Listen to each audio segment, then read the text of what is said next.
The Madlanga Commission of Inquiry adjourning for a short while. Quite the tongue lashing from the chairperson of the inquiry, Madlanga, who is, simply putting it, not having it with Fadiel Adams. As we've been saying to you all morning, we had always anticipated that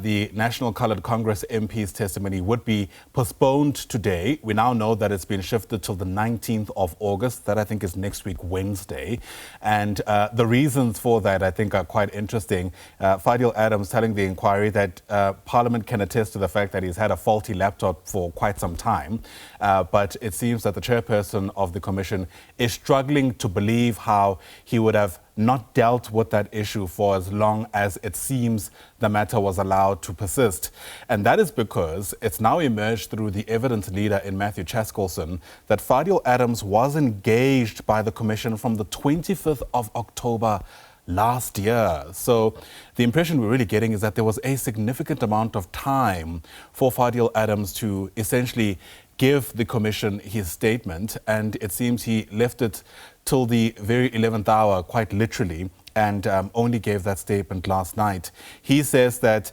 the laptop he uses is the same that he uses to carry out his work as a parliamentarian.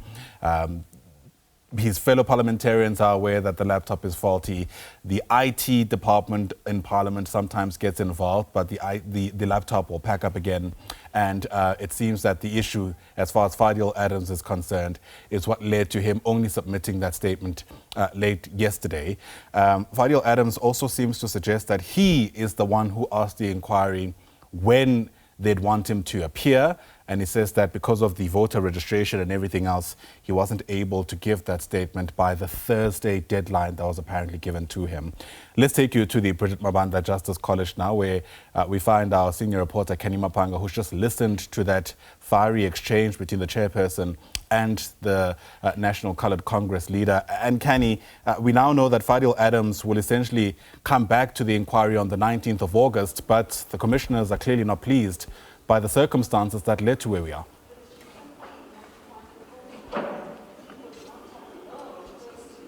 Absolutely, and the Commission's bench is certainly not pleased with the conduct of Fadiel Adams. That is the suspended MP. It seems that the timeline upon which he gives this statement and when it was expected by the Madlanga Commission is really something that is at the heart of the issue before the probe, in terms of how they are taking his posture as that of a person who doesn't respect the Commission or its work, in terms of the kind of probe that it is now zooming into with respect to the IDAC stream evidence. We've now heard from the Chief Evidence Leader, Advocate Matthew Chaskalson, SC, that subpoena or request was sent to, I think, in October last year to Fadiel Adams, but we're only receiving the statement late last night at 9 p.m. So certainly this is not something that the Commission's bench would be pleased with, because you're seeing that for at least 3 to 4 months he knew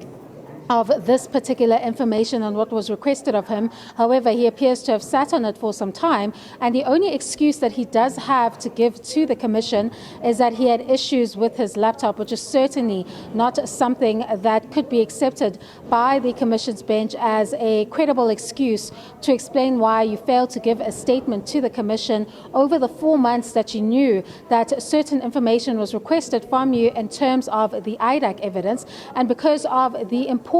and crucial testimony that he's set to give the Commission. The proper procedure has to be followed. As I explained earlier, the kind of manner in which this evidence is dealt with is that the Commission's bench is given some time to read through that statement, and then of course you have the evidence leaders going through it in quite great detail so that they can understand their line of questioning in terms of that particular evidence and what is required. I do understand that we are going to be continuing with Ramsami's evidence. She has since taken the stand. So we are very much still on the IDAC stream, or the theme of the evidence there, in terms of what may have gone wrong with the IDAC's interest in crime intelligence matters. So at the very least, Ayanda, we won't be losing that day to Fadiel Adams. His inability to file a statement on time. Seems that Ramsami has made herself available to continue with her evidence. So we are certainly going to make a lot of advancements in terms of the kind of alleged criminality that had followed the investigation into the crime intelligence matters, particularly that of the Mukwele matter. We know that it's Fadiel Adams' Section 27 referral affidavit that gave birth to these matters, but the anomalies that surround the Section 27 referral affidavit is what is of interest not only to the nation but to the Commission as well, because we do know that the affidavit that Ramsami saw is that which included the political killings task team quite prominently, but the one that was flighted before the Madlanga Commission had no mention of such a detail, and it is the Section 27 referral affidavit that was used to springboard IDAC into a number of different investigations that would lead to the alleged manufacturing of cases with a specific target in mind. And according to Ramsami, the target would have been those high-ranking generals, that is Lieutenant General Dumsani Khumalo and top cop General Fani Masemola. So the heat isn't off Fadiel Adams yet. We'll expect him on the 19th of August to not only explain why he was in possession of those confidential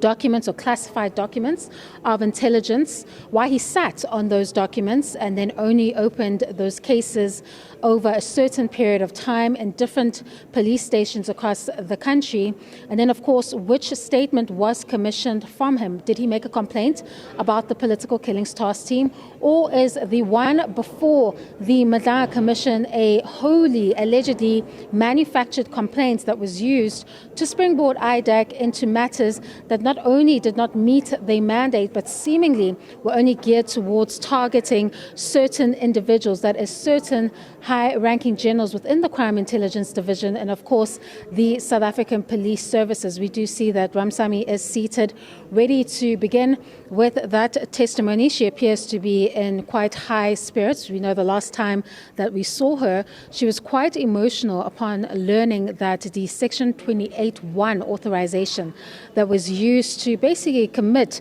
a number of alleged unlawful acts was presented to the Commission under her name. So basically, she had felt that Advocate Andrea Johnson, that is the former IDAC head, had effectively thrown her under the bus in terms of the kind of illegalities that had followed IDAC in its investigation into crime intelligence matters. But be that as it may, Ayanda, all of what we've heard so far does not reflect well on IDAC as a unit, but also in terms of Advocate Andrea Johnson's leadership during her tenure as the IDAC head, as it seems that these crime intelligence matters had little to do with the kind of pursuit of justice that you would expect, rather, from a high-level anti-corruption body. But it seems that this was directly in the realm of alleged factional battles within the South African Police Services and crime intelligence, and you're seeing that steps were taken at any cost to ensure that certain high-ranking generals were placed in the accused box. We do remember that detail that she left off at the tail end of her evidence, which introduces new layers of alleged political interference with the entrance of the evidence of Police Minister Senzo Mchunu, because we do see that after Advocate Johnson meets with Mchunu at his residence in January, it is there where Ramsami testifies that there was significant pressure placed on them to ensure that Project Diversion sees the accused in the witness box by May. There was severe pressure, she testifies, to ensure that all of these matters were brought to court quite quickly, and ensuring that in terms of these high-ranking generals, that they place them in that accused box. And what the evidence suggests so far is that the kind of lengths that were gone to and to ensure that specific high-ranking generals were placed in that witness box is something that is going to be quite critical to understanding the alleged motive behind IDAC's interests in crime intelligence matters. Remember, this is a body that is quite fairly new, and it is facing quite serious allegations as it continues with that very important task of trying to fight high-level corruption in the country. We expect it to start in a few moments. Ayanda, I'm going to toss over to you as we await for the Commission's bench to return for the continuation of Ramsami's evidence. All right, Canny Maphanga is our senior reporter at the Bridget Mabanda Justice College. I wonder, Canny, if you're getting a sense whether or not we'll begin at any moment now. If I just look at my notes, I see the last time Santa Ramsami is her full name, was before this inquiry was on Wednesday, the 5th of August, that's last week. And she had spoken about a number of things. I mean, this is when she started by speaking, or rather asking for the indulgence of the Commission so she can address what people were saying on places like social media about her demeanor. She also spoke about how she felt that when she was being brought into IDAC, there was this plan to groom her by Johnson and Peramo for her to ultimately get to a point where she uses her prosecutorial skills to act on certain matters without asking too many questions. Absolutely. It appears that from the evidence, rather, it was about following instructions, not asking the necessary questions about the kind of illegalities that had followed these matters, that is, the probes into the Crime Intelligence Division. And I think the evidence of Ramsami has been affirmed in more ways than one, but also, Ayanda, with the witnesses, such as the latest one being Mr. Sosoko, who himself also confirmed that these red flags about the investigations were brought to his attention via email correspondence and via Ramsami, as well as Mr. Rapesu, the senior IDAC investigator, but he did nothing. And again, it affirms this theme, consistent theme, that you had various individuals who felt like they couldn't question what was being done allegedly by the now suspended Chief IDAC investigator Dylan Peramo and of course the former IDAC head Advocate Andrea Johnson. So a lot of what Ramsami has testified about in terms of IDAC's operational methods and the kind of alleged unlawful conduct that followed these investigations into crime intelligence are being affirmed not only by the evidence, Ayanda, but also by a number of the witnesses that have appeared so far that continue to affirm that at the time that these matters were enrolled, not only did they not meet IDAC's mandate, but it seems that there was no evidence or sufficient evidence, let's put it that way, to enroll this matter in court and ensure that there was a justified prosecution in that regard in terms of the investigations into the appointment of Brigadier Dineo Mokwele and then, of course, what became the Lushaba matter. We've seen really the merits of all of these cases fall apart before the probe. So certainly we can state that so far, in the absence of any other alternative evidence, what it all points to is that what Ramsami has flagged so far about these particular matters were not only known to several of those executives of IDAC, let's put it that way, but you're also seeing that at the tail end of Sisoko's evidence that he was fully aware of what was going on and just chose not to act because the environment did not allow for that to do so. So the only person that's really left over to explain the kind of alleged unlawful conduct that followed these IDAC investigations is the now suspended Chief IDAC investigator himself, Mr. Dylan Peramo, to explain what were these investigations truly about and why did IDAC find itself in the middle of these alleged factional battles to the extent that it was willing to allegedly go rogue and allegedly commit unlawful acts just to ensure that a case was allegedly manufactured against high-ranking generals, including Crime Intelligence Boss Lieutenant General Dumsani Khumalo and top cop General Canny Maphanga, just to ensure that they are brought into court and they are charged in those matters. And then, of course, the consequence that would follow is that not only was Lieutenant General Dumsani Khumalo and others, after that particular first court appearance, barred from entering any crime intelligence office, but the greatest consequence was suffered by top cop General Canny Maphanga, who effectively had to step down from his role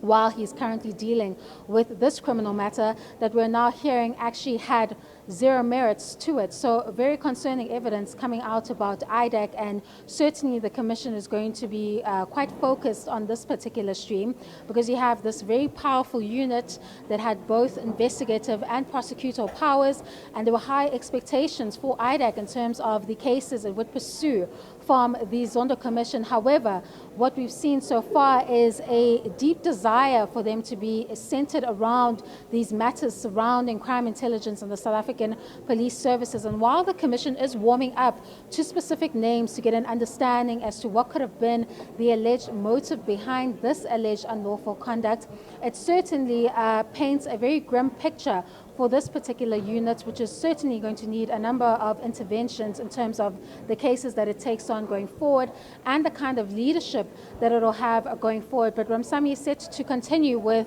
several other details surrounding this particular case, including the Lushaba matter, which I think is worse than the Mukwele case, because this certainly was a case of a major general who was the victim of a crime but ended up being charged for something that was believed to be an alleged cover-up in that particular regard. So certainly a lot to discuss over this Mukwele matter and the Lushaba matter alone, and Ramsami is set to take that evidence forward when the Commission returns in the next few moments.